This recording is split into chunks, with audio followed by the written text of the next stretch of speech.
اعوذ بالله من الشیطان الرجیم. بسم الله الرحمن الرحیم. سلام عرض میکنم خدمت دوستان و بینندگان عزیز. پیامبر اکرم از مکه که هجرت کردن به مدینه بعد در سال 13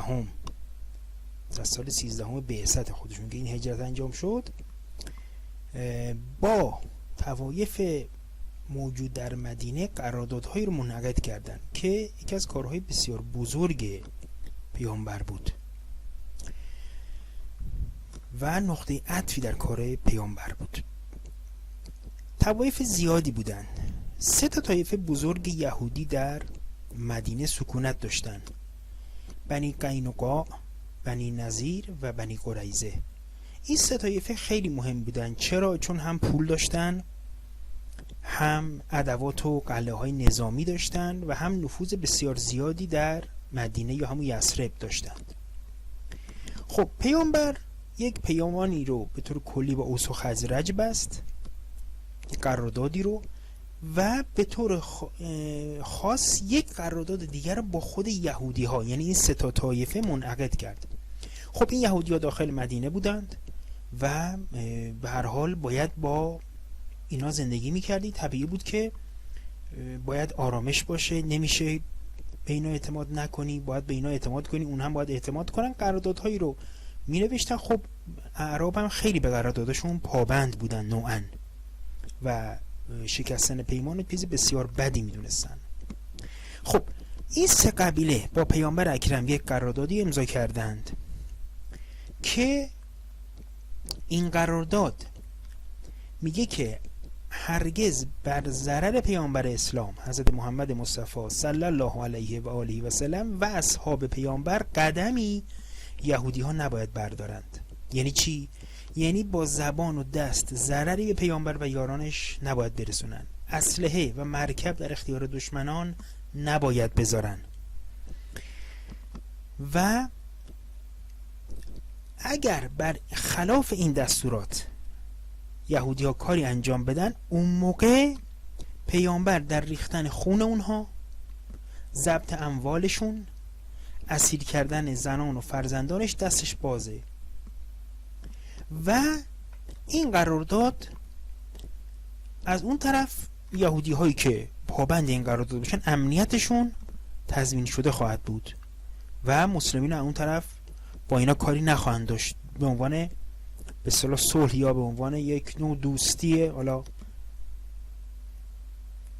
دوستی مشروط بگیم بهتره، یک همزیستی مسالمت آمیز. چون به هر حال ما یهودی ها و مذاهب دیگر رو عملا به عنوان دوست نمیتونیم در نظر بگیریم. به هر حال از جانب به هر حال هر کسی که غیر مسلمان باشه احساس ناامنی برای مسلمان وجود داره.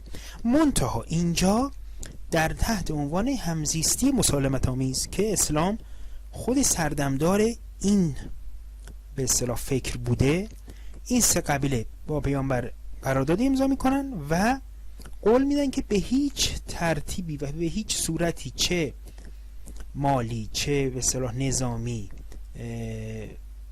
با زبانشون همکاری با دشمنان اسلام نکنن. پس این قرارداد در ابتدای هجرت پیامبر از مکه به مدینه با آقایون یهودی ها و 3 قبیله بسیار مهم منعقد میشه. خب اول یک مقدمه از جنگ خندق یا احزاب خدمتتون عرض میکنم. 3مین جنگ بزرگ پیامبر جنگ خندق بود بعد از بدر و احد. ببینید یهودی های بنی نضیر، یعنی دومین طایفه یهودی، وقتی که از مدینه اخراج شدن چون خیانت کرده بودن، پیامبر وقتی که اینا بیرون کرد، اینها رفتند قریش و بقیه طوایف و اقوام دیگر رو تحریک کردند ضد پیامبر اکرم و مسلمان ها و دسته های زیادی، قبایل زیادی رو اینا به خودشون به میدون جنگ آوردن. یعنی همون یهودی های بنی نضیر به رهبری حیی ابن اخطب.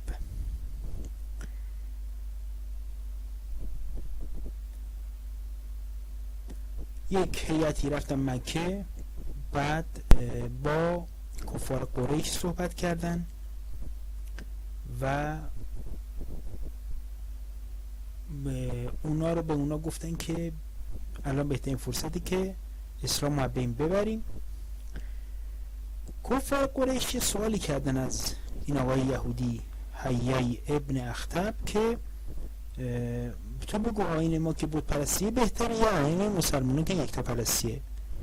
حیی بلافاصله گفت آیین بت پرستی بهتر از آیین محمده و در آیین خودتون گفتشون استوار باشین و سمت محمد نرید. خب ببینید اینجا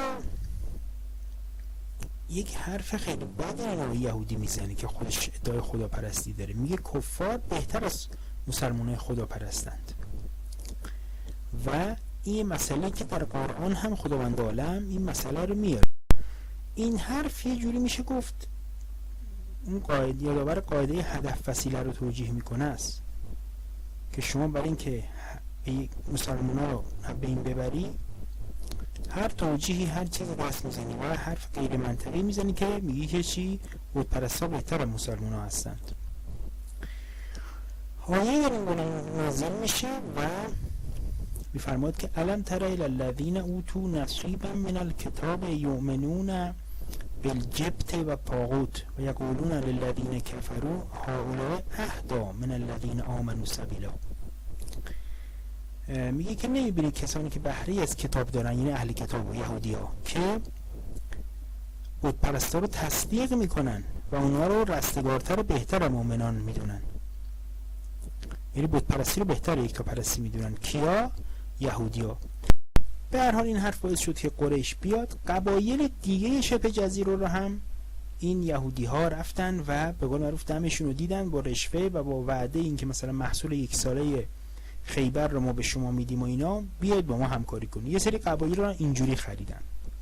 به هر حال اینا قبایل زیادی رو ضد مسلمانان متحد کردن و عده بسیار زیادی شدن که بیان و اسلامو هدفشون بود که به این ببرن. دستگاه اطلاعاتی مسلمانان به پیامبر اکرم این خبر رو میده که یک اتحادیه خیلی نیرومندی جمعیت زیادی تشکیل شده، اینا میان به سمت مدینه که ما رو به این ببرن. پیامبر اکرم یه جلسه میذاره، شورای دفاعی تشکیل میده و نظر مسلمان‌ها رو میخواد. در اون جلسه سلمان فارسی میگه که ما باید یک خندقی رو بکنیم دور شهر که اینا نتونن بیان به شهر. لذا دفاع رو مثلا تو شهر ما انجام میدیم ولی کافی نیست، باید یک خندقی هم دور شهر باشه که اینا نتونن حمله بکنن.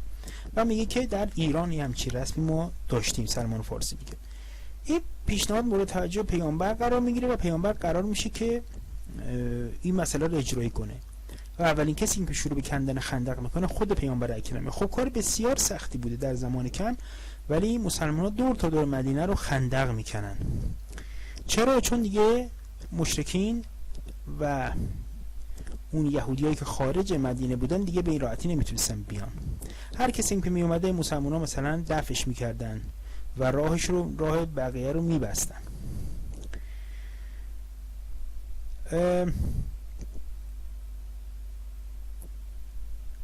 با تمام سختی‌ها این خندق کنده میشه و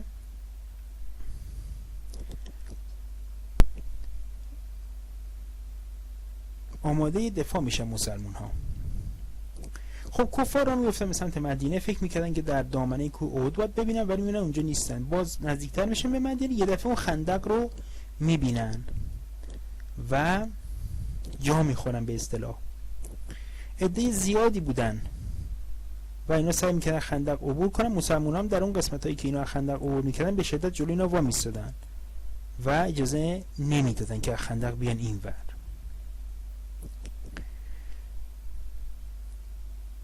از طرفی ما سرما رو داریم. به هر حال اینا از مکه اومده بودند و پشت خندق اردو زدن مشرکین و هوا هم که خب سرد بود. یهودی دیدن که اینجوری باشه مشرکین ناامید میشن، بر میگردن. گفتن که ما میریم با بنی قریظه که تنها طایفه یهودی بود، تنها طایفه بزرگ یهودی بود از اون 3 طایفه معروف. کسای دیگه هم بودن، اون تو اینا طایفه بزرگ بودن که هم پول خیلی زیاد داشتن هم قدرت نظامی.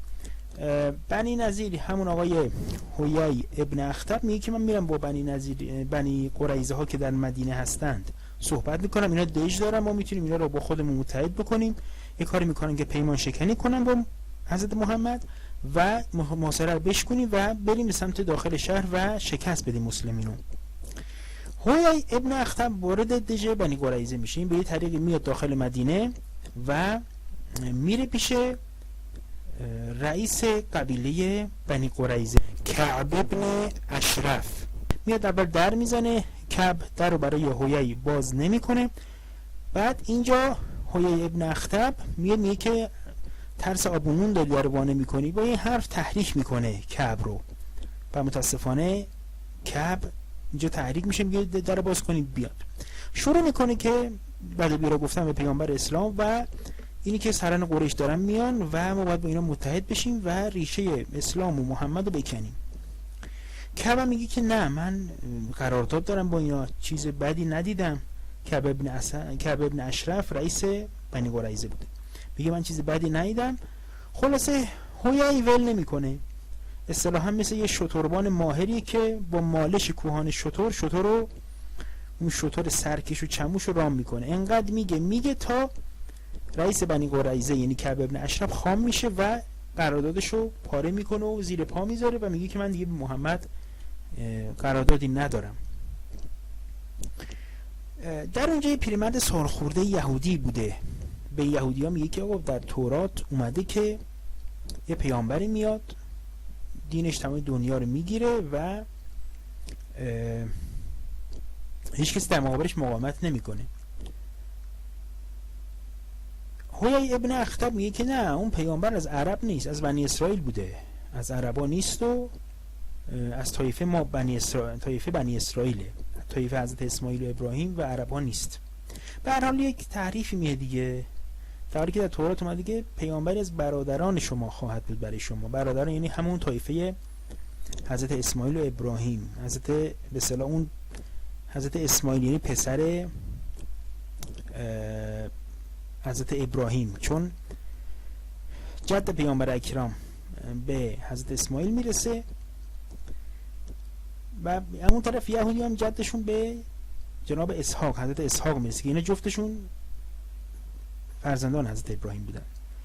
وقتی از تورات میگه که پیامبر برادران شما خواهد بود، خطابش به فرزندان حضرت اسحاق و حضرت یعقوب و ایناست که میگه برادر شما یعنی منظور همون حضرت اسماعیله، میگه پیامبر از این. به هر حال حیی ابن اخطب اینو منکر میشه با موذیگری خودش، لذا اینا رو تحریک میکنه، قرارداد پیامبر پاره میکنن و بنی قریظه‌ای که کمک کرده بود حتی در حفر خندق به مسلمانان آذوقه داده بود میزنه زیرش و پیمان خودش رو پیامبر قطع میکنه. پیامبر اینا متوجه میشن، عوامل اطلاعاتی خبر میدن، پیامبر یک نفر رو مأمور میکنه، یکی 2 نفر رو که همون اصحاب بزرگش سعد ابن عباده انصاری و سعد ابن معاذ بودن که برن ببینن چه خبر، اینا واقعا چیز شدن، خیانت کردن بنی قریظه. یهودی‌ها به اینا بد و بیرا میگن و برمیگردن به پیامبر میگن بله اینا خیانت کردن به ما. خب اوضاع خیلی خطرناک میشه. از طرفی پیامبر باید مشرکین حواسش باشه، از جلو به قول معروف، از عقب هم باید حواسش به این ستون پنجم و اینا بنی قریظه باشه. اینا هر لحظه ممکنه بیان از پشت به اصطلاح خنجر بزنن، دیگه هیچ امنیتی ندارن مسلمونا. و نقشه بنی قریظه اصلا این بوده که اینا بیان تو شهر رو غارت بکنن، زنان و کودکای مسلمانان رو بترسونن، مرعوب بکنن، شاید هم بکشن و این مسئله بوده. این آقای حیی ابن اخطب که آتش افروز این جنگ بود 20 بار شتر خرما از یهودیان بنی قریظه میگیره که به کفار مکه و مشرکین و ابو سفیان رو داره دستش برسونه، ولی خوشبختانه وسط راه به وسیله مأمورین اسلام این توقیف میشه و میان ارتش اسلام تقسیم میشه. صفیه دختر جناب عبدالمطلب میگه که ما یه مرد یهودی رو دیدیم تو مدینه در همون اثنای خیانت بنی قریظه، از همون بنی قریظه یا که این خیلی مرموز اطرافو میگشت. من به حسان ابن ثابت انصاری گفتم که آقا برو اینو بکشش، برو اینو برخورد کن، خطرناک، این چیکار داره میکنه. این حسانم گفت من میترسم. این شاعر ترسویی بود دیگه، اهل جنگ نبود و آخرش هم حالا البته یه شعری هم برای قدیر گفت و پیامبر اکرم اونجا بهش گفتش که تو مادامی که این شعری که گفتی مادامی که حق و حقیقت رو طرفداری بکنی تایید شده از روح القدس هستی، که بعدن حسن هم از حضرت امیر دور شد، با اینکه سر قدیر خم یه شعر خیلی خوبی هم برای حضرت امیر گفته بود. حتی عمرو ابن عاص هم یک از شعر در وصف حضرت امیر در قدیر گفته بود که اونم دور شده از اهل بیت. به هر حال حسام میگه که من نمیرم، خود صفیه بلند میشه و قطعه آهنی ور میداره و اون مرد و یهودی رو پا در میاره. خب پس ببینید اینا امنیت مدینه رو ستون پنجم دشمن، این همون برای قریظه، به چالش کشیده بود. پیامبر اکرم یه عده از سرباز معروف به اصطلاح مأمور میکنه اینا بیان تو مدینه بگردن و الله اکبر بگن و که زن و بچه خانواده‌های مسلمان میگن که نه اینجا دست مسلماناست، بنی قریظه تجاوزی نتونستن بکنن بیان جلو، نه شهر دست مسلماناست. اوضاع خرابی میشه دیگه.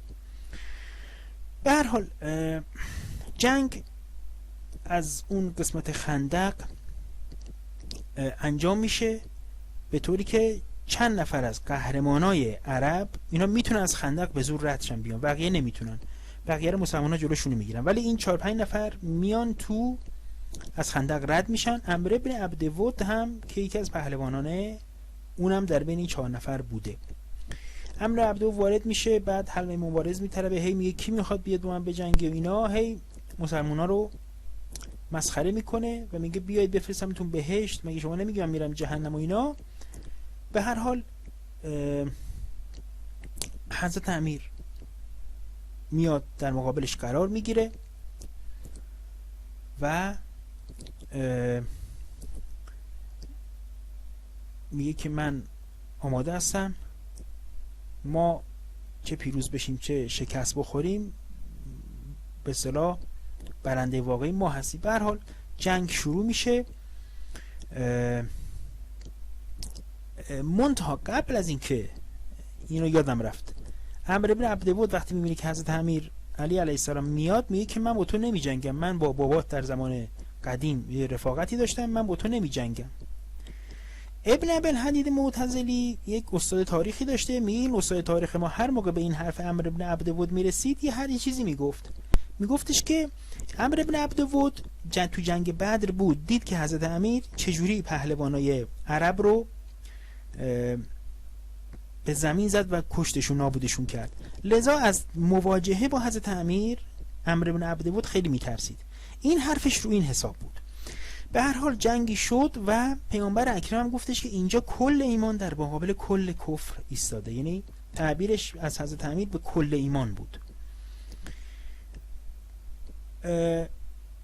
جنگ انجام شد. خب حضرت امیر به اصطلاح یه ضربه ای رو عمرو بن عبدود به سر حضرت امیر زد، حضرت جلوشو گرفت ولی یه مقداری به فرق حضرت اصابت کرد. از این فرصت هم حضرت استفاده کرد، یه ضربه به پای عمرو بن عبدود زد که یه پاش یا 2 پاش گفتن قطع شد. البته اون جای اون ضربه بعدا در زمان شهادت حضرت امیر هم بود که حتی اون ضربه ابن ملجم ملعون در اون قسمت میگفتن که اون شمشیر زهردار در اون همون قسمتی که عمرو بن عبدود اون ضربه رو زده بود به سر حضرت امیر برخورد کرده. به هر حال حضرت امیر عمرو بن عبدود بین میبره، قهرمانان دیگه هم که اومده بودن اونا فرار میکنن از ترسشون. یکی از اونا که مسلمان تو خندق میفته، مسلمانا سنگوارانش میکنن، میگه نه من این کارو نکنید بیاید بجنگیم. حضرت امیر میره و با اونم درگیر میشه و اونو هم بین میبره.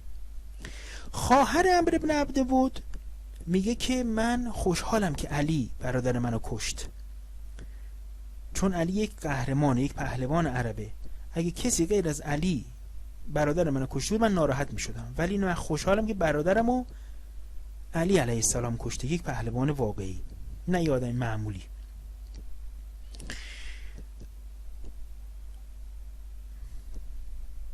پس این یک فضیلت بزرگی برای حضرت امیر علیه السلام بود.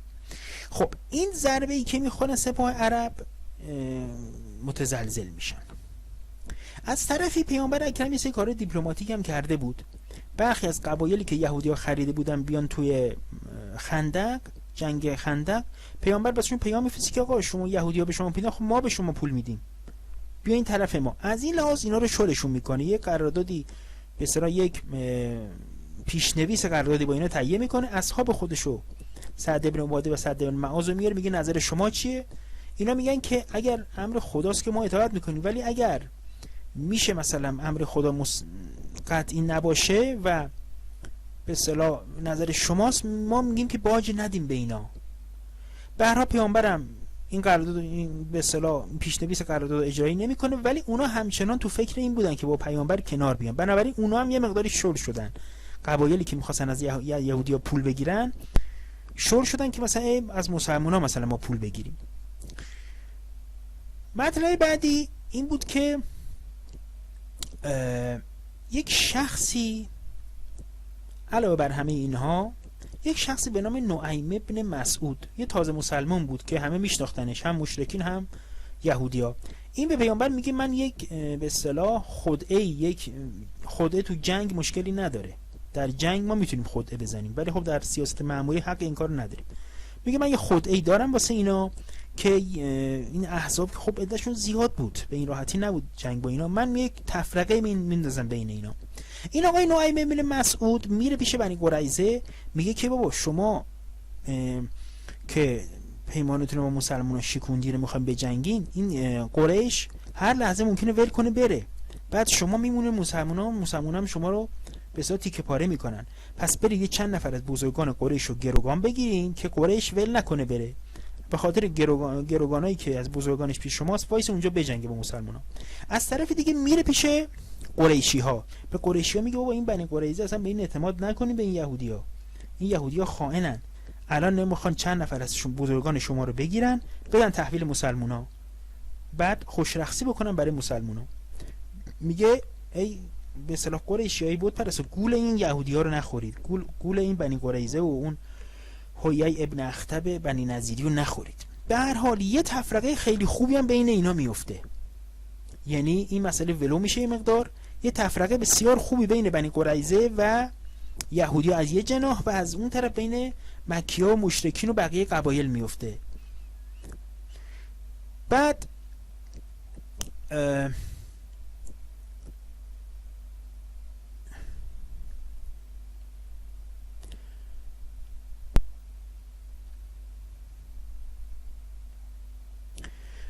در اون اثنا یه باد حالا امداد غیبی دیگه هم میاد، یک باد بسیار سردی وزیدن میگیره. از یه طرف دیگه خب اینا هم یه ماه اونجا بودن مشرکین و مکی‌ها، خب اینا هم به اصطلاح اون طرف زن و بچه دارن، گاو و گوسفند دارن، باید به گاو و گوسفندشون برسن. همون طرف هم اینا بس میگن که با فایده نکنه یه ماه وایسادیم، لذا اینا هم با اون به اصطلاح با توجه به همون مسئله دام‌ها و گاو و گوسفندشون که باید برسن، و از طرف دیگه اون یه باد خیلی بدی و سردی هم که اومد دیگه، اینا جمع میکنن و راه میفتن به سمت مکه. و اون طرف بنی قریظه به اصطلاح میگن که سیاه روی شود هر که در او قش باشد یا حالا قش باشد. اینا با این به اصطلاح پیمان شکنیشون تنها میمونن. پس مکی ها میرن برمیگردن طوایف، این ائتلاف، این احزاب، این جنگ خندق شکست میخوره، مکی ها همشون میرن و بنی قریظه میمونه و مسلمون ها. خب هنوز هوای مدینه روشن نشده بود که آخرین دسته این احزابی که اومده بودن در جنگ خندق مدینه رو ترک کردن و مسلمانان خب خسته شده بودن. با این حال پیامبر به امر خدا مأمور شد که کار بنی قریظه رو یسره کنن. عرض کنم که مؤذن اذان گفت، پیامبر نماز ظهر را مسلمانان همونجا برگزار کرد و گفتش که برای نماز عصر بریم به محله بنی قریظه، باید تکلیف اینا روشن بشه. پرچم رو به دست امیرالمومنین علی علیه السلام داد و حرکت کردن. یهودی ها اینو فهمیدن، بنی قریظه یا رفتن تو همون دژهای خودشون، سلاحشون رو برداشتن رفتن تو دژها و بعد بیره که گفتن به پیامبر. حضرت امیر چون جلودارم بود گفتش که این بد و بیرها به گوش پیامبر نرسه، اومد که پیامبر مانع بشه که بیاد. به هر حال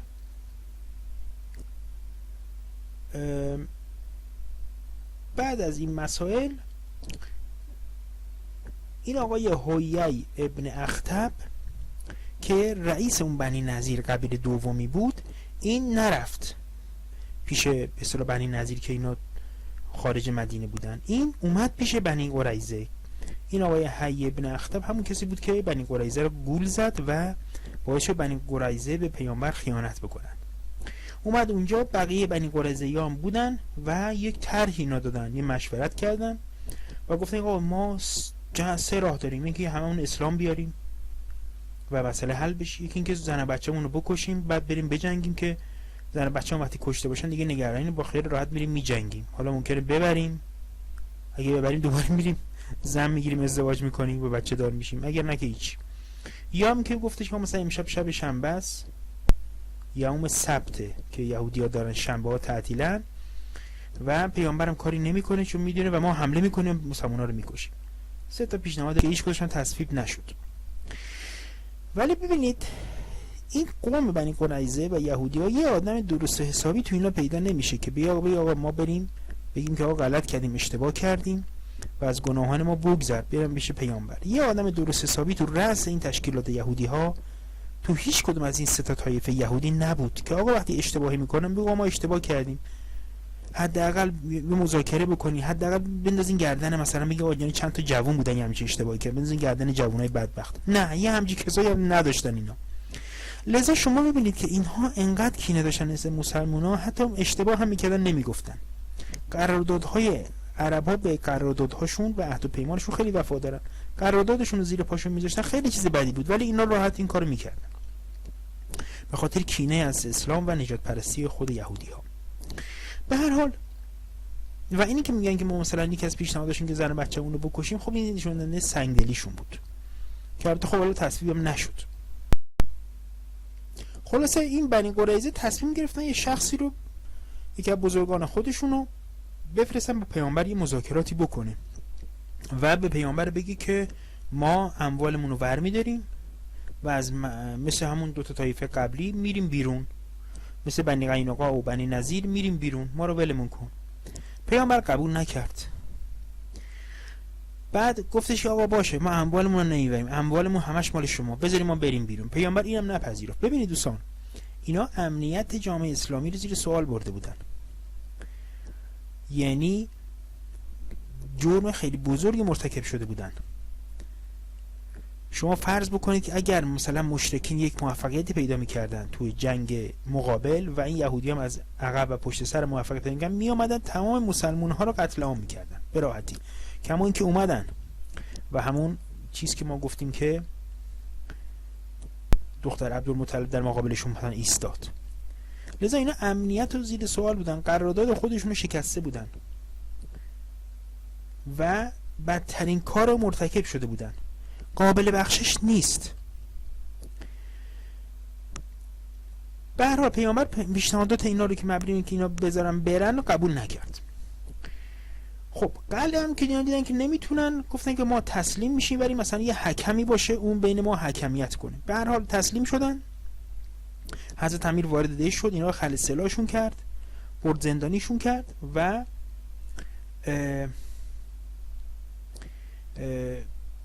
در بعضی از مثلا توای مسلمون های رقابتی پیش اومد که مثلا در قضیه مثلا اون بنی قینقاع عبدالله ابن ابی مثلا پادرمیونی کرده بود. عبدالله ابن ابی از خزرج بود. حالا اوصیا گفتن که مثلا ما یه نفر بیاریم در رقابت با اینا پادرمیونی بکنه و اینا برای بنی قریظه، و مثلا گفتن سعد ابن معاذ بیاد و اینا. جالب اینجاست که خود یهودی ها هم قبول کردن که آقا سعد ابن معاذ بیاد و حکمیت کنه و داوری کنه، یعنی اینا تصریح شدن گفتن آقا سعد ابن معاذ هر چی بگه ما قبول میکنیم.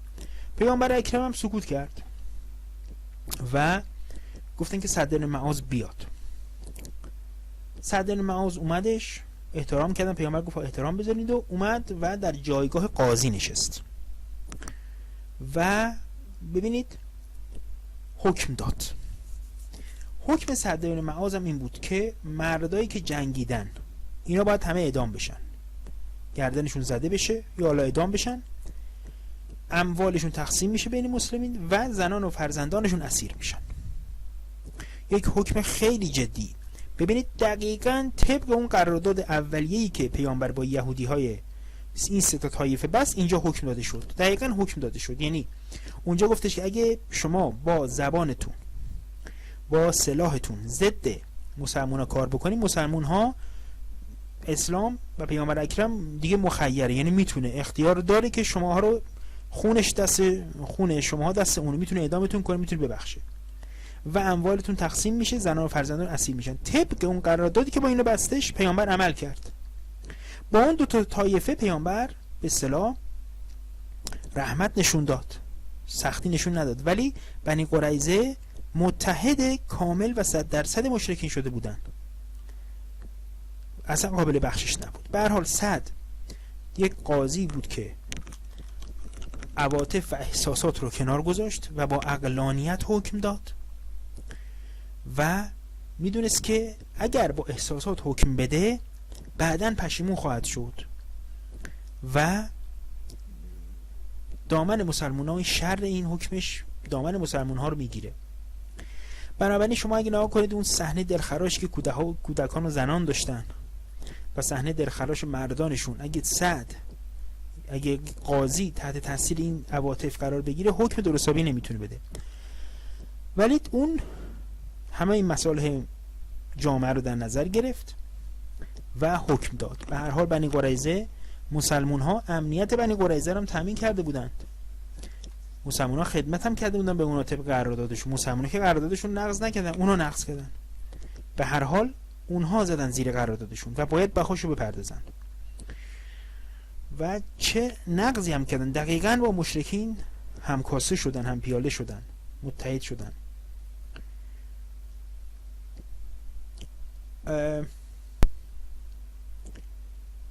علاوه بر اون مسئله قرارداد، علاوه بر این نقض امنیت مردم مدینه و مسلمین، سعد بن معاص یک رابطه از قبل که رئیس اوسیا بود، یک رابطه از قبل با بنی قریظه داشت و از مسائل مربوط به تورات فعلی یا حالا تورات اون موقع که حالا ما بازم اعتقاد داریم که تورات اصل نیست، به هر حال از قوانین جزایی تورات سعد بن معاص اطلاع داشت. در خود تورات اومده که هنگامی که به قصد نبرد آهنگ شهری نمودی، اونها رو اول به صلح دعوت کن، اگر در جنگ وا شدن شهر محاصره کن و اگر براشون مسلط شدی همه مردانشون از دم تیغ بگذران و زنها و کودکان و حیوانات و هر چی در شهر موجود است و همه رو به عنوان غنیمت برای خودت بردار. این در تورات اومده، در تورات فعلی هم هست، در سفر تثنیه فصل 20، کتاب تثنیه فصل 20 این مسئله اومده. پس طبق خود قانون یهود هم سعد بن معاذ حکم درستی داده.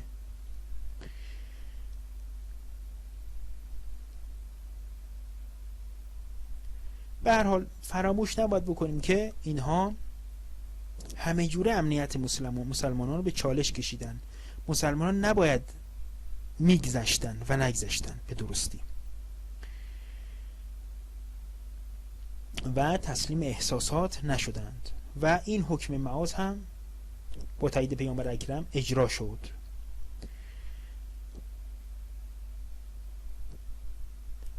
این آقای حیی ابن اخطب و وقتی میبردن اعدامش بکنن میگفتش که به پیامبر نگاه کرده گفت من کینه توزی و پتو پشیمان نیستم. یعنی ببین اینا هیچ موقع بر اساس عقلانیت و مسلمانان برخورد نکردن. یه آدم درستابی تو رأس این یهودی ها نبود، یه آدمی که مصالح امت خودشو بدونه بیاد مذاکره کنه بگه آقا ما اشتباه کردیم فلان، نداشتن. و اون به اصطلاح افراد قبیله هم اعتراض نمی‌کردن، یعنی نه بزرگانشون نه افراد قبیله. خب به هر حال کاری نمیشه کرد وقتی یه آدم عاقل نه تو قبیله هستش نه تو رأس قبیله هستش و کارش پشیمون نیست، طبیعیه که باید با جدیت با اینا برخورد بشه. علاوه بر اون مسائل قبلی که گفتیم نقض امنیت و این مسائل بود. به هر حال سعد بن معاذ در همون جنگ احزاب خندق زخمی شده بود، همون زخمی اومد و حکم داد و بعد همون قضای بنی قریظه هم با همون زخم به شهادت رسید. از زنان بنی قریظه یک نفر رو کشتن، زیرا این خانوم با پرتاب یه سنگ دستاس یا سنگ آسیا مسلمانی رو کشته بود. محکومین به اعدام یک نفر به اصطلاح از این یهودی‌ها با شفاعت مسلمانی آزاد شد. زنان و فرزندان اون نیز از اسارت بیرون اومدن، اموالش پس داده شد. 4 تن از بنی قریظه اسلام آوردن و غنایم دشمن پس از اخراج 1/5 میان مسلمانان تقسیم شد.